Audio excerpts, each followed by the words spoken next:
वंदे देव उमापतिं सूर्यगुरुं वंदे जगत्कारणं वंदे पन्नगभूषणं शशिधरं वंदे पशूनां पतिं वंदे सूर्यशशाङ्कवह्निनयनं वंदे मुकुन्दप्रियं वंदे भक्तजनाश्रयं च वरदं वंदे शिवं शंकरं वंदे शिवं शंकरं।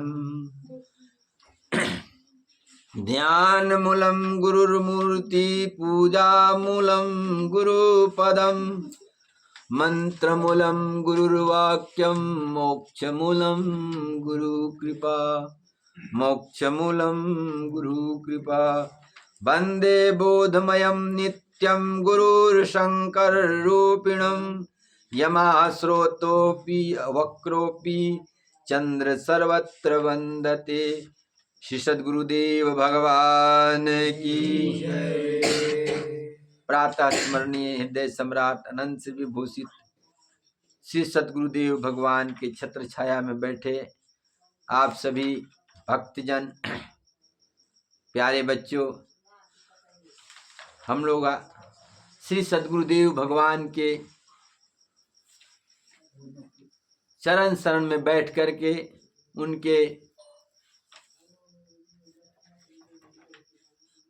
उनकी वंदना पूजा अर्चना कर रहे हैं, उनकी बंदगी कर रहे हैं।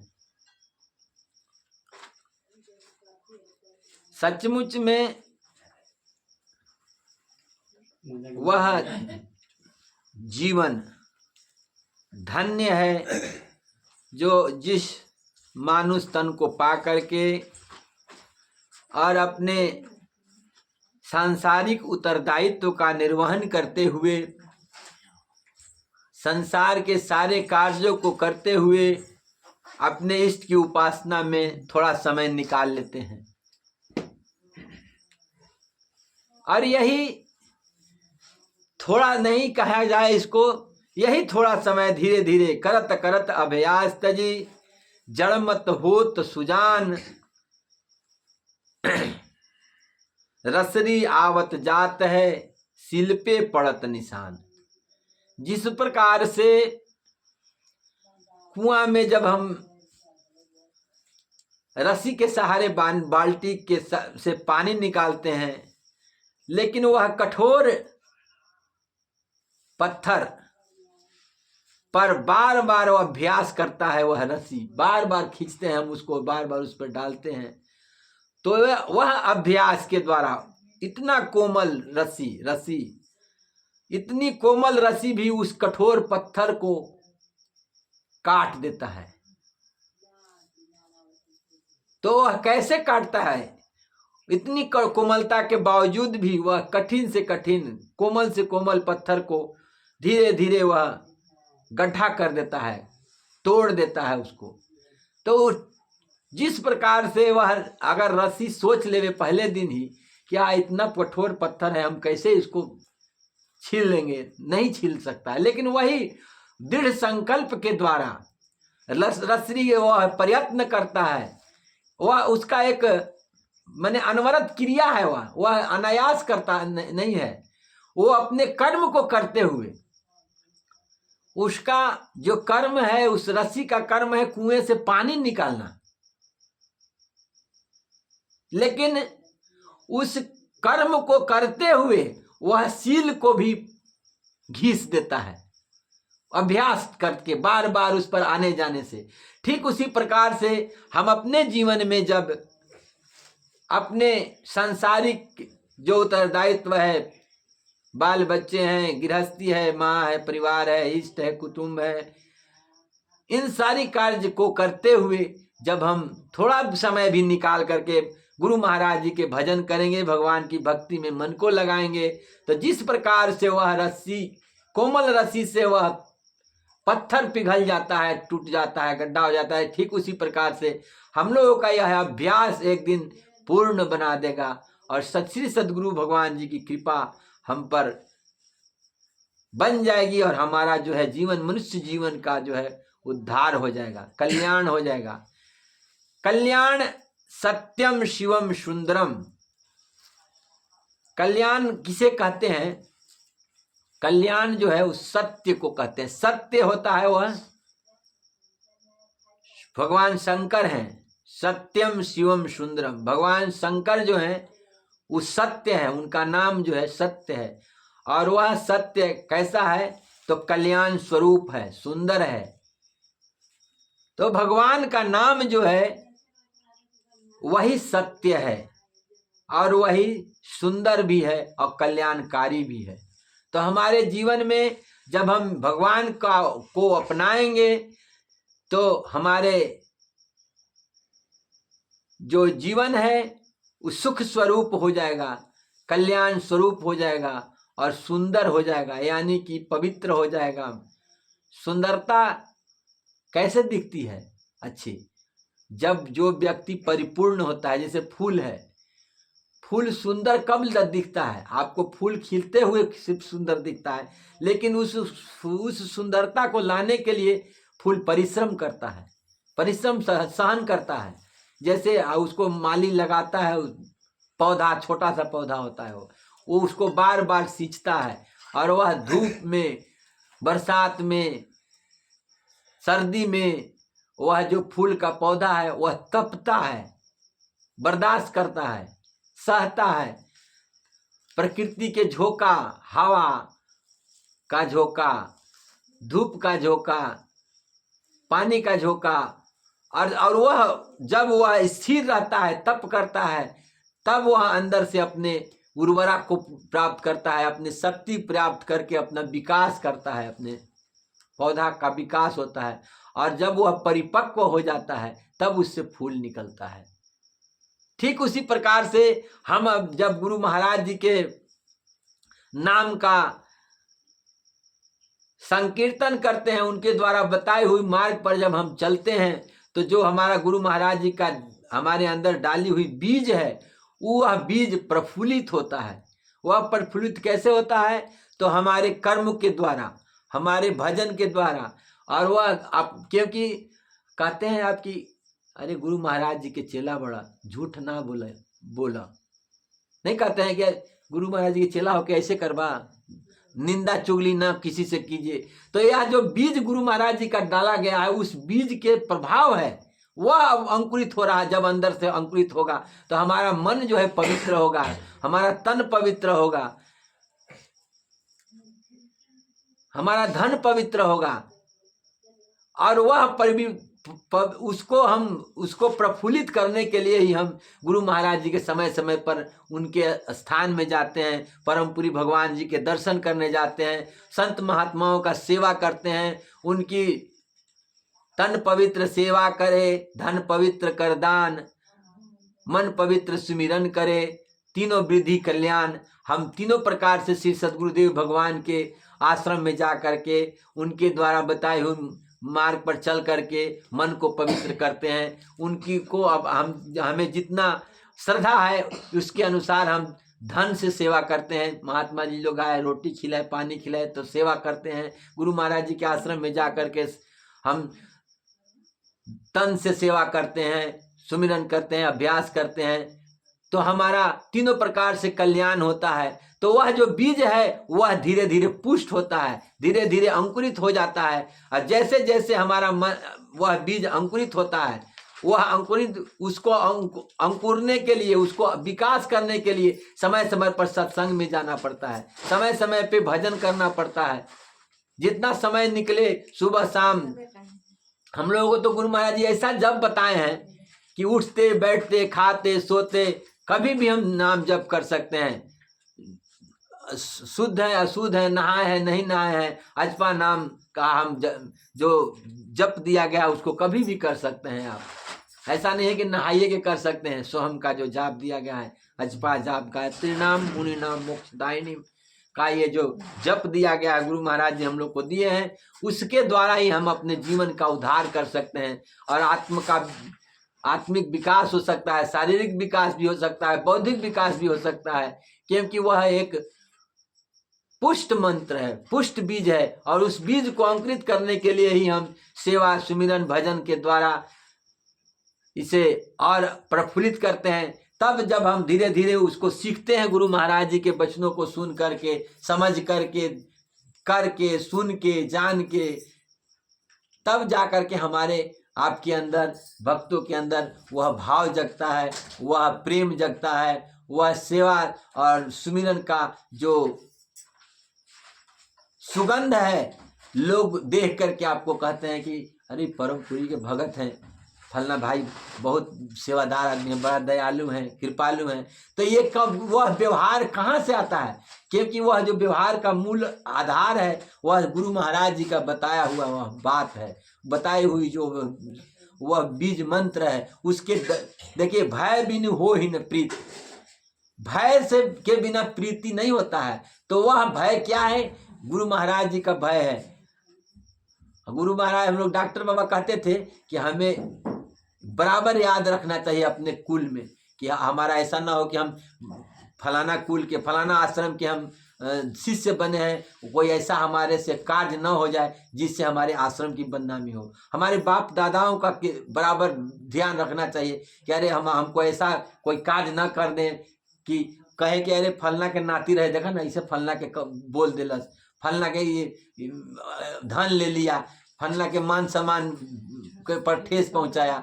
तो ये सब से भय हो रहना चाहिए, अपने पूर्वजों के मान सम्मान के प्रति बराबर ख्याल रहेगा। जब हमें महाजनो जैन गतः स पंथा, महाजन लोग, हमारे पूर्वज लोग जिस रास्ते पर चलते हैं उस रास्ता पर हम चलेंगे, और तभी चलेंगे जब गुरु महाराज जी के द्वारा जो बताई हुई है उसको बराबर याद रखेंगे। तो उस यादगारी के लिए ही हम सत्संग में आते हैं। उनकी बात सत्संग में, वो तो किताब में लिखी हुई है बात, लेकिन वह बात को समय समय के जो संत महापुरुष होते हैं उसको समझाते हैं। और जिस प्रकार से डॉक्टर जो होता है, डॉक्टर तो सबको ही होते हैं, लेकिन वक्त का जो डॉक्टर है वह उचित दवाई देता है। जैसे इस क्षेत्र का जो डॉक्टर है, सर्दी बुखार जुकाम होता है उसका दवाई कुछ और देगा, वही अगर हिमाचल में चला जाएगा जहाँ ठंडा प्रदेश है, वहाँ सर्दी बुखार जुकाम होगा, तो वहाँ के डॉक्टर वहाँ के वातावरण के अनुसार उसको दवा देगा, तब वह ठीक होगा। तो वक्त के महापुरुष, समय के महापुरुष जो होते हैं, हर जगह के अलग अलग अपने अनुभव का प्रयोग करके हम सभी का कल्याण करते हैं। इसलिए हमारे यहाँ संसार में कहा गया है शास्त्रों में कि दो अवतार होते हैं, एक नित्य अवतार होते हैं और एक निमित्त अवतार होता है।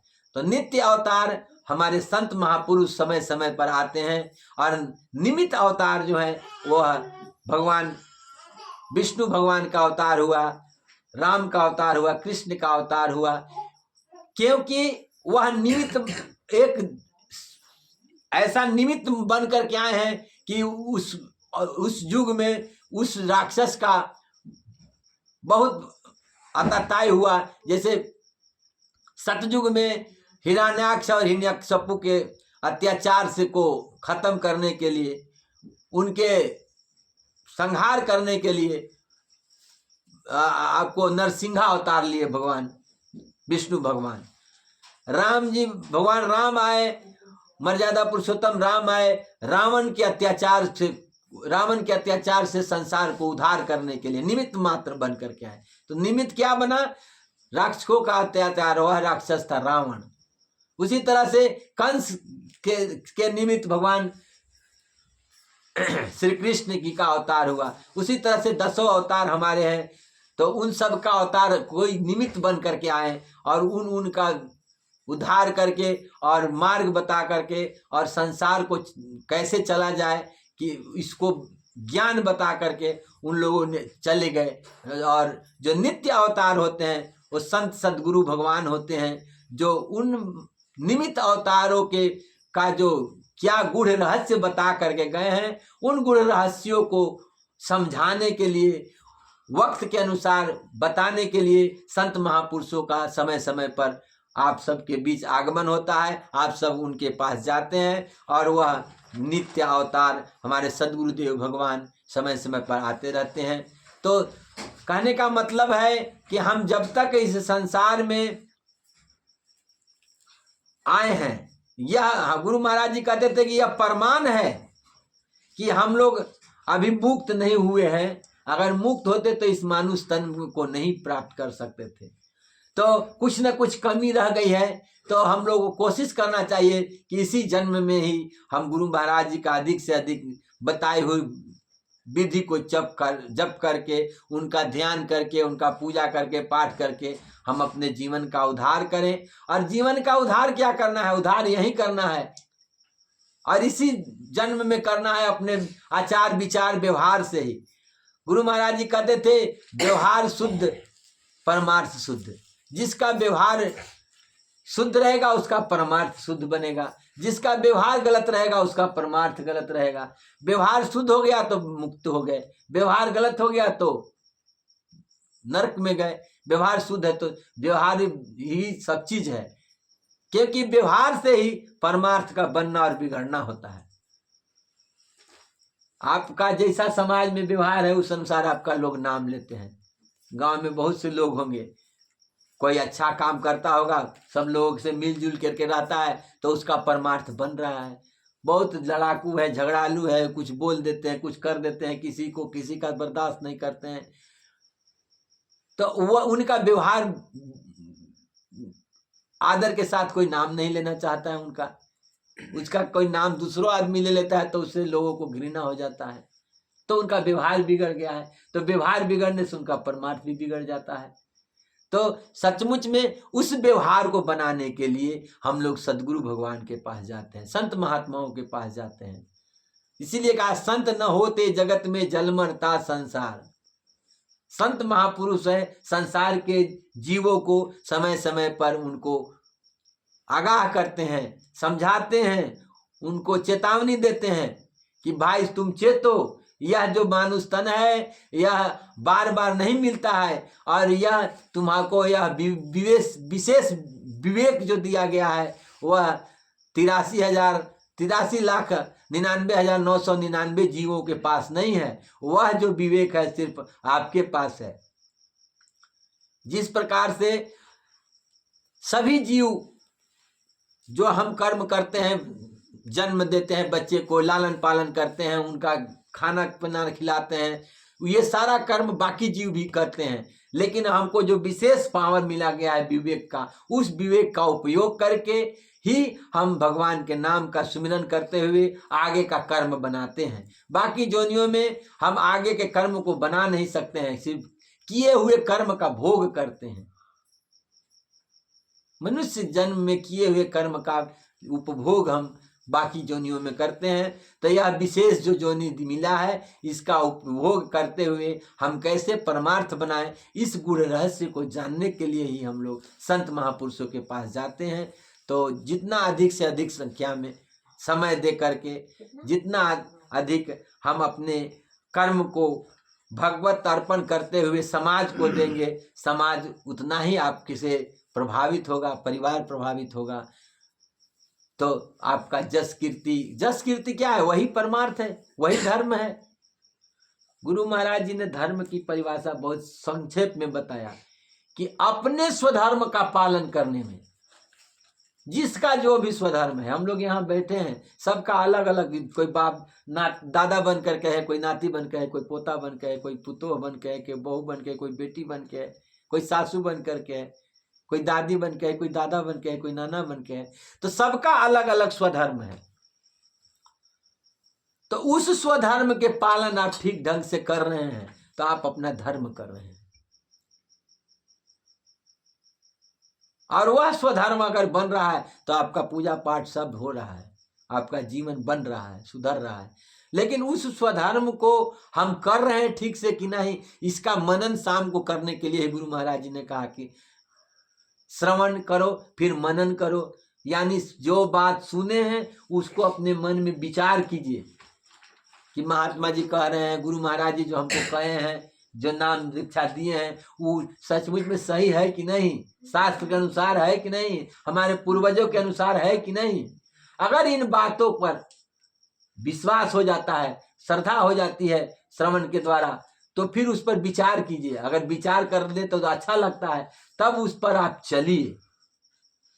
जब चलेंगे आप तो उसी चलना ही जब चलेंगे तो आपके जीवन में जीने का कैसे, किसके साथ क्या, अपने उत्तरदायित्व का निर्वहन करने का आपके अंदर जिज्ञासा जगेगा। तो उस जिज्ञासा के द्वारा, उस विधि के द्वारा जब अपना कर्म का सही ढंग से पालन करते रहेंगे तो आपका कल्याण होगा।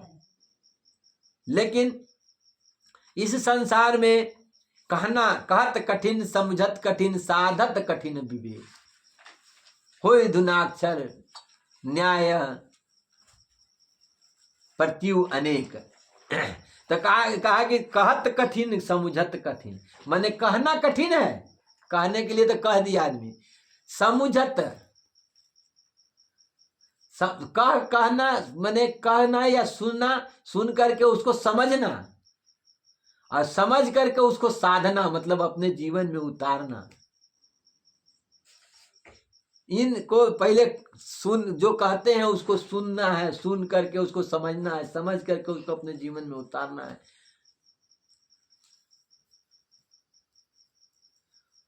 जिस प्रकार से होय धुनाक्षर न्याय, धुनाक्षर न्याय कहते हैं, जैसे आप देखे होंगे घून जो है, वो घून जो होता है, कीड़ा होता है, उसके ऊपर में बैठ जाता है और गोले गोले से मिट्टी लगा देता है कीड़वा के ऊपर से, और अंदर में वो कीड़वा रहता है और उसी में पल पोस जाता है। और जब उसको फोड़ा जाता है तब वह फिर निकल करके दूसरा कीड़ा बाहर निकलता है, तो कीड़ा रूप में रहता है। और अलगल से देखेगा तो लगेगा कि वो मिट्टी है, भृंगी जो है।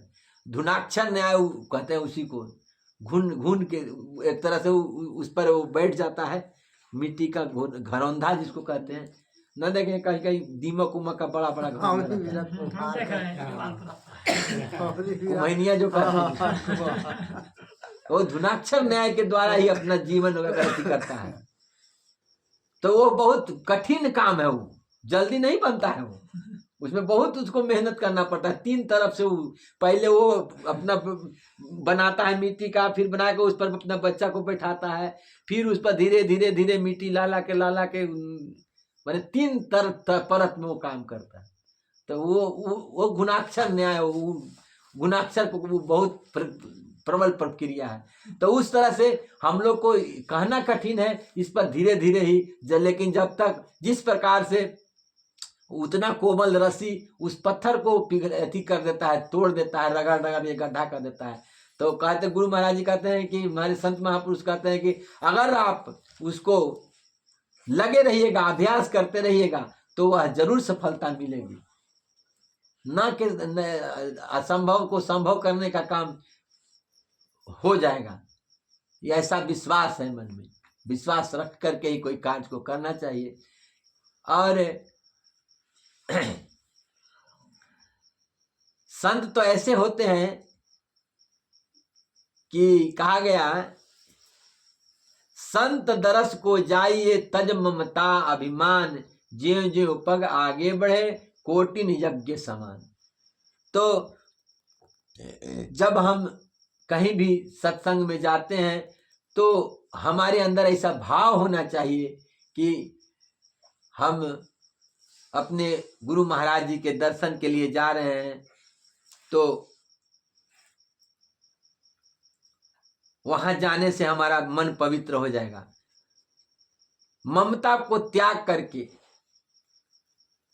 तज ममता अभिमान, और अभिमान को, यानी हम वहां गए तो ऐसा ममत्व नहीं होना चाहिए कि हाँ वहां जा रहे तो इतना हमको कुछ मिल जाता। ममता मतलब चाह कुछ हो कि गुरु जी के पास जा रहे हैं, हमको बेटा हो जाता, 2 धन मिल जाता, नौकरी लग जाता बेटा के, हमको भी नौकरी लग जाता, गाय गोरु के बीमार है ओकरा बारे में, यानी सांसारिक वासनाओं को त्याग करके और अभिमान से रहित होकर के संत महापुरुषों के पास दर्शन करने जब जाता है आदमी, वैसे व्यक्तियों का जो एक पग जो चलता है तो उसको कहा जाता है कि 1 करोड़ यज्ञ के समान उसका फल प्राप्त होता है।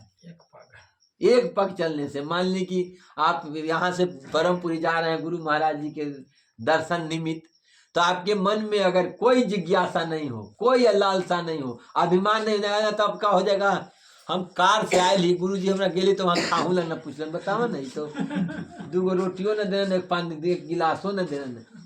मतलब महाराज जी ने कहा कि अपने आप को समर्पण भाव से होकर के, अपने आप अभिमान से रहित होकर के, मिल गया तो भी खुश, ना मिला तो भी खुश। गुरु महाराज जी के यहाँ है, वो हमारा अपना घर है। गुरु महाराज जी कहते थे कि बेटा तुम देखो, अगर तुम गुरु महाराज जी के होना चाहते हो तो मान लो कि तुम्हारे घर में एक बेटी है तो 2 बेटी मान लो, एगो आश्रम कुटिया जो है बिटिया के समान माना जाता है।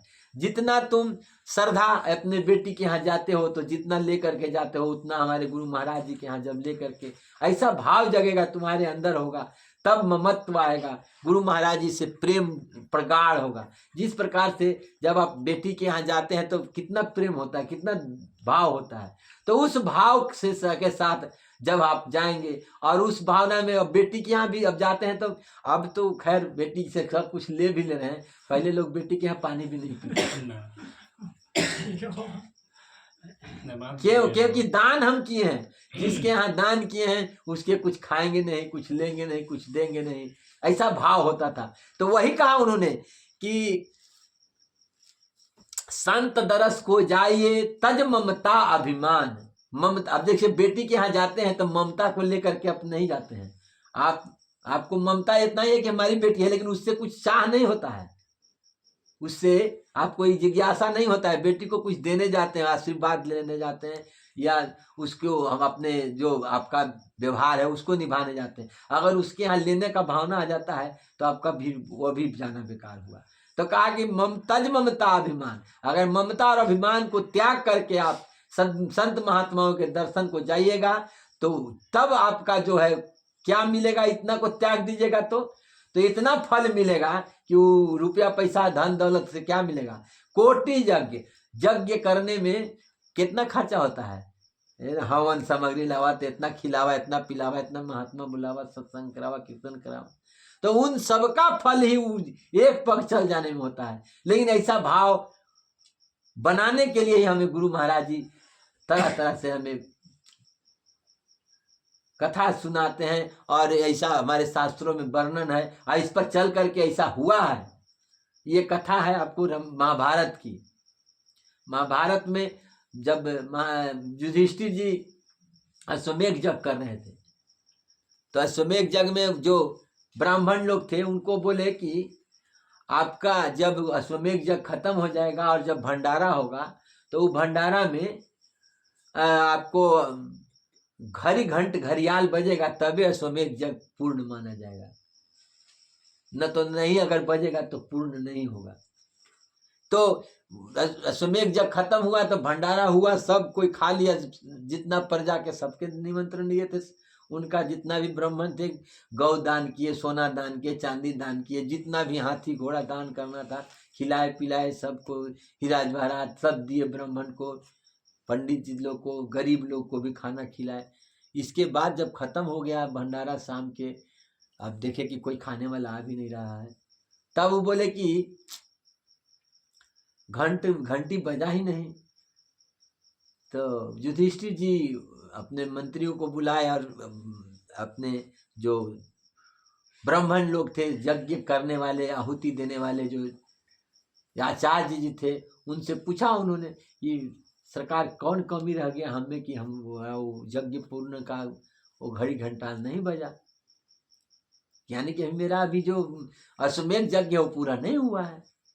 तो महापुरुष वहाँ बैठे थे, वेद व्यास जी और बैठे थे, बहुत थे, तो बोले कि भाई बताया जाए, देखे दिव्य दृष्टि से महापुरुषों ने देखा तो बोला हाँ, एक महापुरुष ऐसे हैं जो अभी खाना खाने नहीं आए हैं। तो वो ऋषि मुनि थे, वो जिसको आजकल अभी नहीं खाना खाने के बाद आते हैं, वो जो पंडित जी को रहते हैं, क्या बोलते हैं उनको,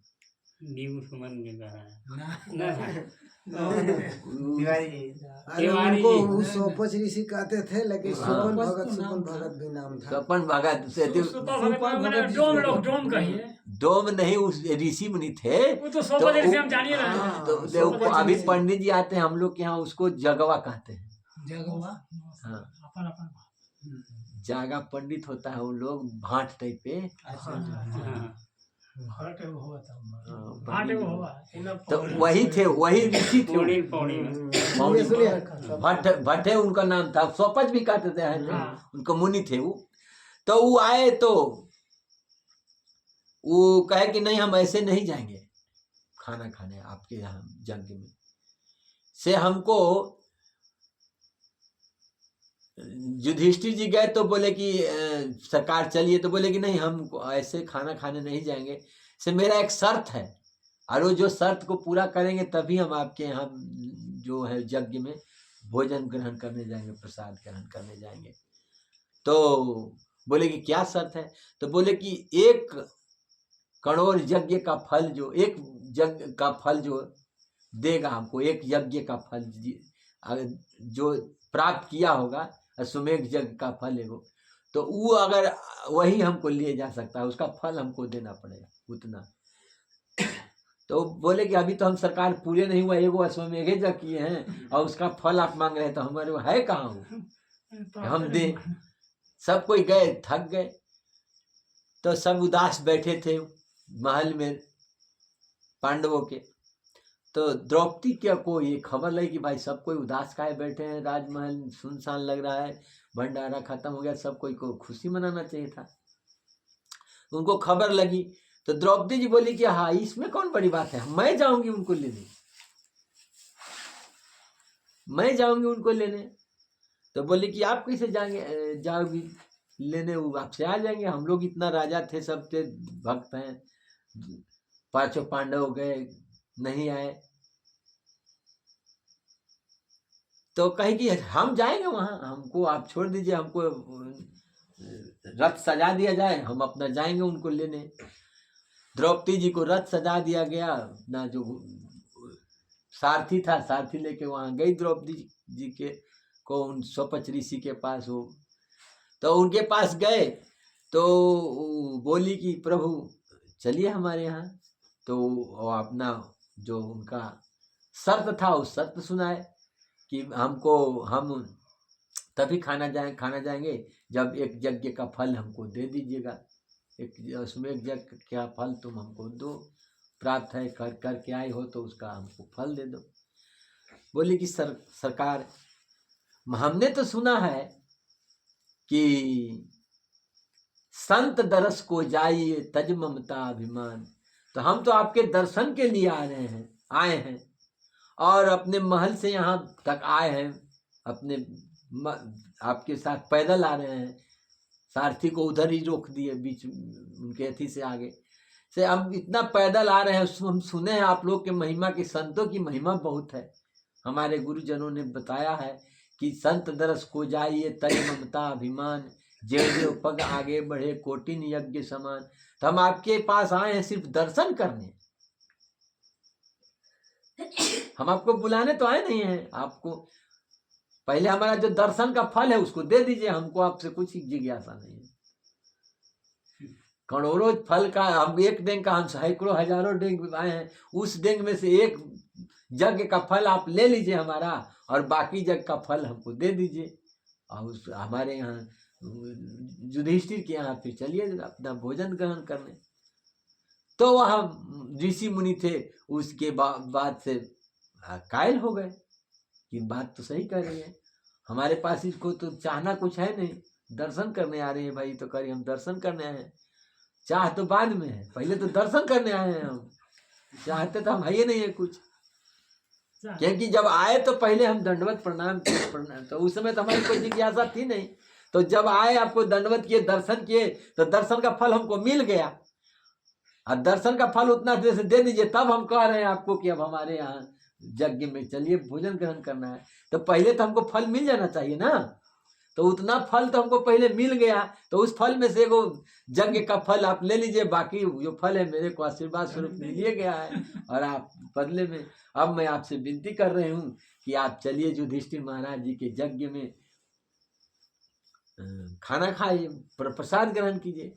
वहां गए तो प्रसाद ग्रहण करने लगे, तो उनका नियम था कि इससे जितना भी भोजन था सब 1 में वो समेट लेते थे सान करके और वो खाते थे।